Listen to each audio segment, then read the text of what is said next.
review has been brought to you in part by Main Irish Airsoft. Hi, welcome back. It's Oddie's Airsoft and today we're looking at helmets.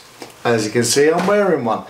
Now this is a MICH 2 helmet. It's available in a number of colours, black, OD and tan. This is the tan one. Now the MICH is an anagram for Modular Integrated Communication Helmet, and they've had a long life. In fairness, they started right back in the Second World War with the old M1 helmets and have been developed to the modern sort of warfare helmet that we see on the soldiers in Afghanistan and other theatres of operation today. So what is it? Well, look, the real steel version is ballistic, so it'll sort of, they reckon it can kind of deflect a bullet, but hey, I wouldn't want to be on the receiving end of that. But for airsoft, these are what they would call clones of the real steel version. There's two different versions I have here. This is the MICH 2 helmet, which is very vanilla, very plain. There doesn't have any bells and whistles on it. It's just a plain helmet with a very, very strong strap. Very, very adjustable. And I'm also wearing my Sword-in Contact 2 headset, which really sits well with these kind of helmets, and they give you brilliant sort of, well, it's full coverage really. By the time you've got your combat glasses on and you have your lower face mask, it means your ears are covered, your head's covered. There's pretty much little else that can get hit, bar a little bit of soft flesh on the neck, and let's face it, we can all take that. So, as I said, I have two helmets here. This is the MICH 2 which I have been using, and this is the OPSCORE in black. Now the difference between the two, they're inherently the same helmet, made of the same hard plasticky material. The difference with the OPSCORE is it has a night vision or front mount system for various bits and pieces, and it also has the two side mounts which have little caddies that slot on, where you can fix lights, tack lights, lasers, or if you're like me, cameras, etc. The OPSCORE is probably a nicer job from the point of view with a little bit of more fancy stuff on it. But that said, I played the other day in this in Red Barn. Now for an April day it was 22 degrees. It was so hot that after the first game I had to take the helmet off. I would recommend these if you are going to use these helmets. That, yeah, certainly winter be fantastic. Spring, yeah, can handle that. Autumn, no problem. But I tell you what, in the height of summer, it's just too hot for me anyway. But as I said, what do I like about them? Well, I noticed a number of my friends beginning to play with different sort of helmets. The IBH that Paddy wears kind of got me switched on. I also was quite aware of Warhammer at Red Barn, and a couple of his mates wearing them as well, which I'll show you in a second. And I thought, yeah, they look really, really cool. There's one or two there. Flag is clear. Watch out, man out, man out! Watch out! Johnny! Grab across, left side and right! Stables, lads, come on! Get up there! And let's face it, we're all about safety in airsoft, and that's a good thing. But if it can be Gucci as well, happy days. And I have to say, I think these look pretty awesome.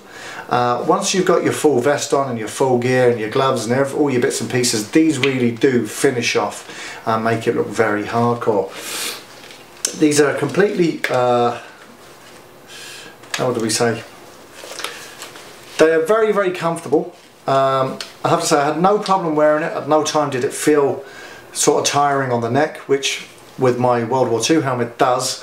And the great thing about them, they have these little foam pads that stick to the Velcro seatings within the helmet. So there's loads of different ones, and you can turn them around and position them.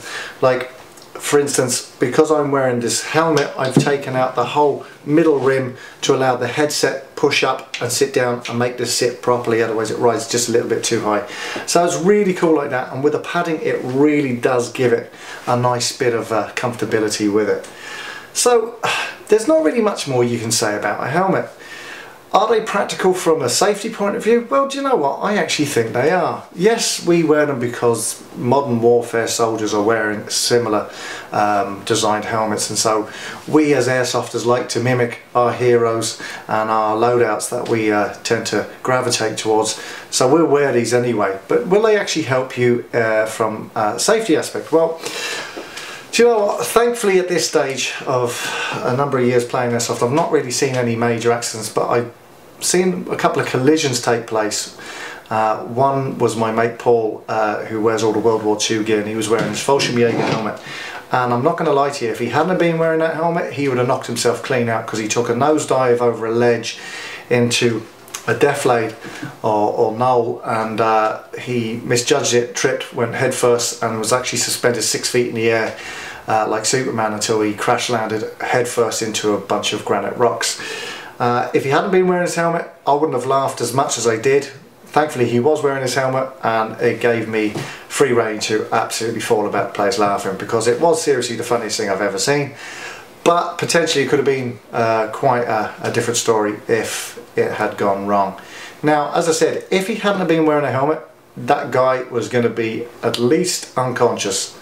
So, as I said, from a safety aspect, wearing one of these, look, they're not designed for ballistic stuff, but if you're knocking yourself into trees a bit, and I've certainly clunked my head a few times as I've run through forests and whatever, these things are going to save a little bit of hassle. And as I said, they look good. The only downside I see in them is that in heat, man, they just get too hot. And I have to say, I lasted about one full game, which was a long game, about an hour and a quarter or so of gaming, but I just couldn't take any more, and off came the helmet. So these are available from Main Irish Airsoft, as you saw from the start of the video.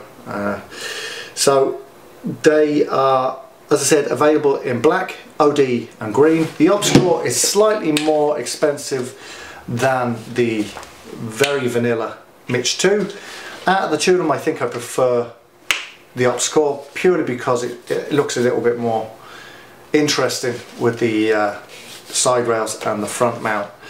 But that said, as you can see from the footage that we're going to show you of me playing at Red Barn, I don't know, the vanilla version worked very well and looked very cool. I probably would have liked to have worn OD with the outfit I was wearing. I think it suits our terrain a little bit better, but if you're certainly going for more modern warfare, which is very desert orientated, the tan is going to work out fine. And I will certainly be incorporating the OPSCORE helmet into my CQB indoor gear, because again, I think there's a lot of scope for putting on bits and pieces that are going to make it look really cool. So this is Ollie's Airsoft.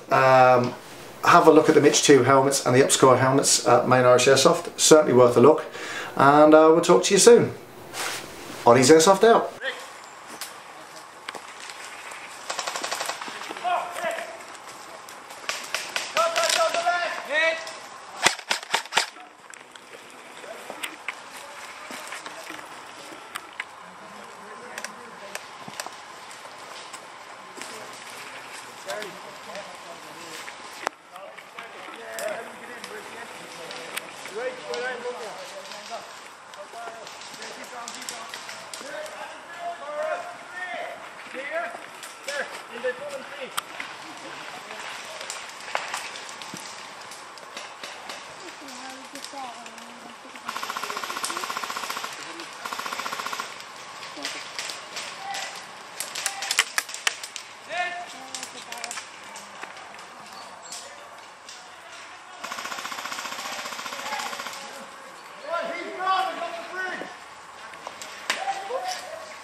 red flags now in the middle of the field. They can use the red flags. The MICH 2 helmets and the OPSCORE helmets are available from Main Irish Airsoft.